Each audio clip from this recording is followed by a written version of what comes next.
Hello and welcome. This is The Pirates Who Don't Do Anything, a VeggieTales movie book written by Doug Peterson. This was requested by a viewer, so I got it in. Here we go. Somewhere in the 17th century. Yarg! Pirates poured onto the mighty ship, the Steadfast. There were pirates here, pirates there, pirates everywhere. Swords clashed and the battle raged. "Stand firm, men!" shouted the king's son, Prince Alexander.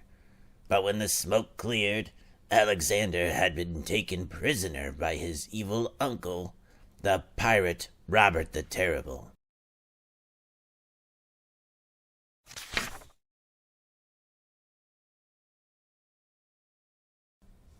Hiding below on the ship, Princess Eloise pulled out a strange metal device called the Help Seeker.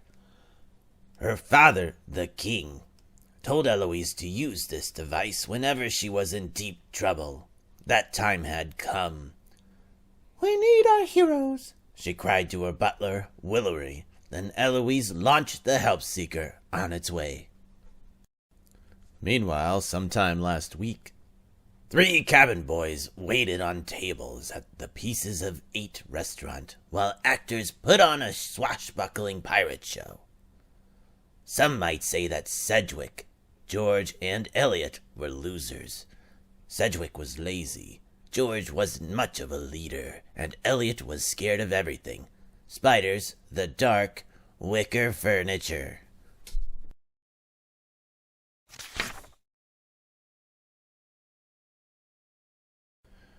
People teased them, calling them the pirates who don't do anything.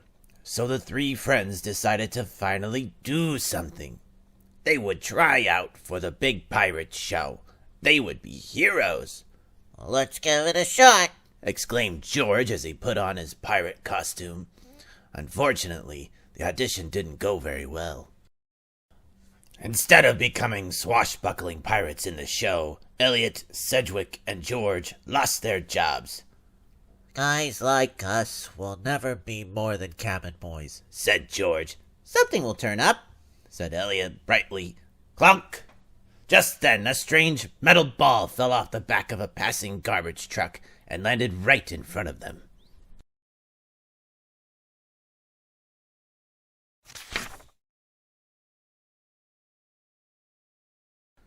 Suddenly, the ball began beeping, and a red button started flashing.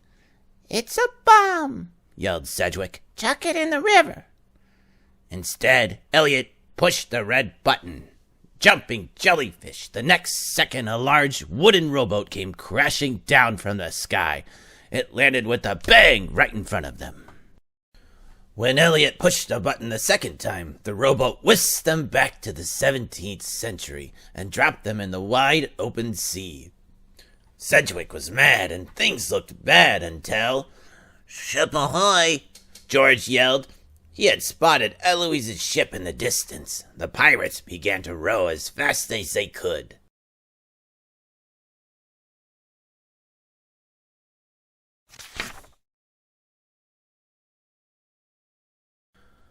"What brings you so far from shore?"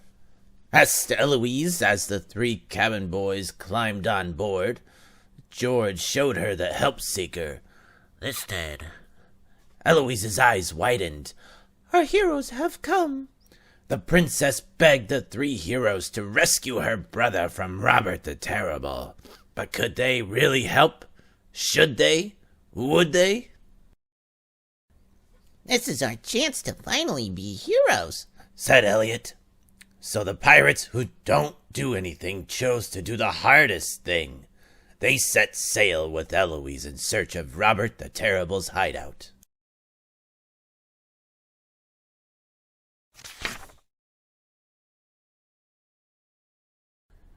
On the first island they explored, they stumbled across a cave overflowing with what looked like gold.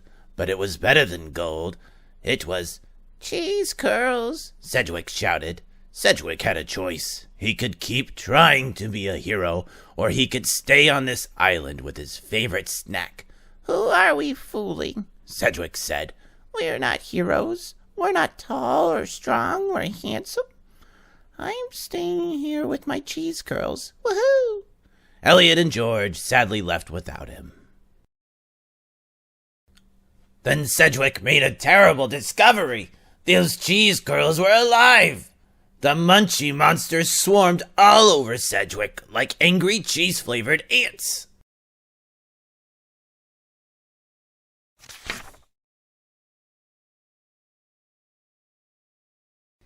Meanwhile, Elliot and George had problems too. The pirates had captured Eloise and the ship.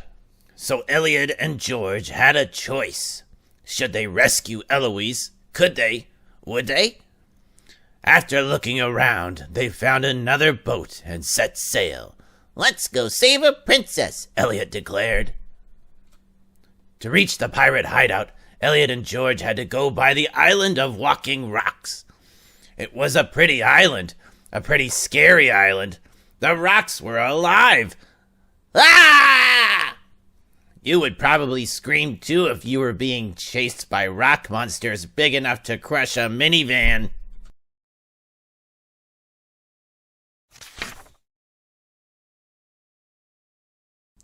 Who saved the day but Sedgwick? He swam the whole way to the island of Walking Rocks, still being chased by wild cheese curls. When the rock monsters saw this, they started to giggle. Then the rock monsters let the cheese curls walk all over them, which made them giggle even more. They even did the rock monster dance. Sedgwick was finally saved from those annoying little cheesy things. Elliot, George, and Sedgwick were together again.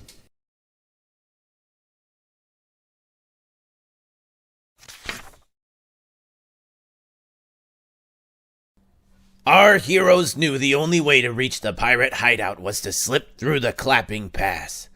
But this passageway was starting to close up. There was no way they could get through it in time. Suddenly, the Big Daddy Rock Monster decided to help. He did a cannonball, creating a monstrous wave. The wave shot the tiny boat through the Clapping Pass just as two sides of the pass crashed together like two hands clapping.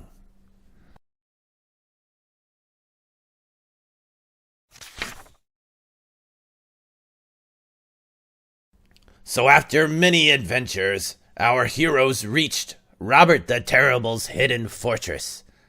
That's where Alexander, Eloise, and Willery were being kept under lock and key. What now? Asked Elliot. I've got an idea, said Sedgwick. He figured he could use his remote control car to lift the prison keys from the dozing guard. So, as the guard snored, our heroes unlocked the dungeon door. Yo ho ho! They were free! But not for long.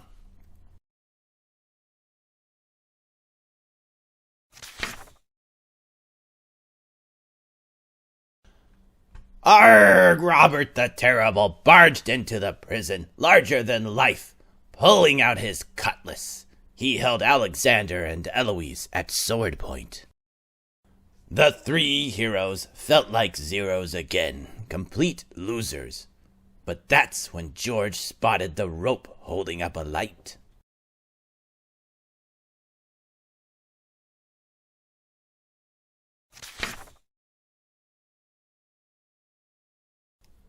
Even cabin boys can do what's right, George shouted. Then he hurled his sword at the rope, cutting it cleanly. The large light came swinging down toward Robert the Terrible. As Robert ducked, he dropped his sword. Alexander and Eloise saw their chance to escape. George pushed the button on the help seeker, and another rowboat instantly dropped in front of them.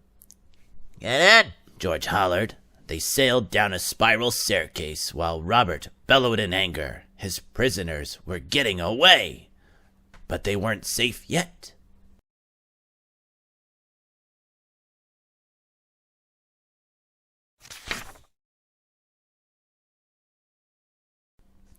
Outside the fortress, Robert's ship had them trapped. The buccaneers aimed their cannons at the little boat. Suddenly, the mountains shook and the clapping pass split wide open. The king's magnificent ship sailed into view. "Father!" Eloise shouted.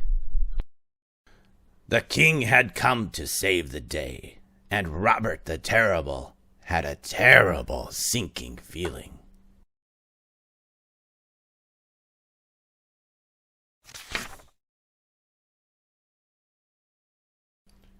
With the battle won, the king proudly gave medals to Hero Elliot, Hero Sedgwick, and Hero George for saving his children.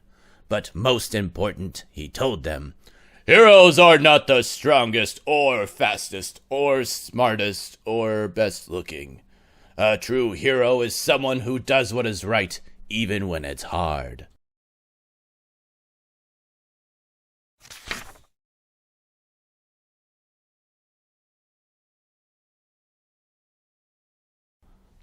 So let's not call them the pirates who don't do anything, or the pirates who are afraid of everything, or the pirates who know nothing. They are the pirates who do the right thing, and that's really something. A good person will be remembered from now on. The things he does are right and will continue forever. Psalm 112, 6, 9. That is The Pirates Who Don't Do Anything, a book based on the movie. I really appreciate you visiting, and I will see you next time. Thank you.